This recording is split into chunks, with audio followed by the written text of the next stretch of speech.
Welcome to Chillin' 101. We hope this video helps.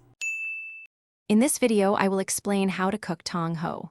First, let's talk about preparation. When you're at the market, look for Tong Ho with bright green leaves and firm stems, indicating freshness. Once home, give it a good wash under cool running water to get rid of any soil. Then, trim off about 1 inch from the bottom of the stems if they feel tough. Finally, separate the tender leaves from the slightly thicker stems as they cook at different rates. Now, let's dive into a simple stir-frying method, which is fantastic for Tong Ho. Start by heating about 1 tablespoon of your preferred cooking oil in a large wok or skillet over medium-high heat.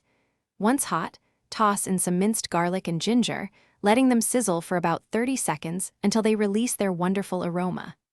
Next, add the Tong Ho stems first, cooking for just 1 minute, then add the leaves. Continue stir-frying for another 2 to 3 minutes, until the leaves are perfectly wilted. To truly bring out the best in your Tong Ho, proper seasoning is key.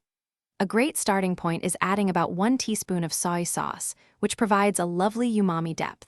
For an extra layer of flavor and a delightful aroma, drizzle in a dash of sesame oil right at the end.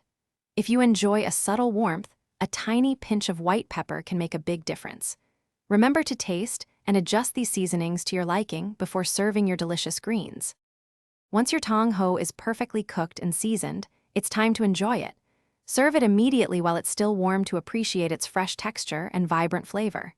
This versatile vegetable makes an excellent side dish, complementing steamed rice, grilled chicken, or pan-seared fish beautifully. For a little extra crunch and a nutty finish, sprinkle some toasted sesame seeds over the top. It's a simple yet incredibly nutritious addition to any meal. Thanks for watching. Consider subscribing if we helped you.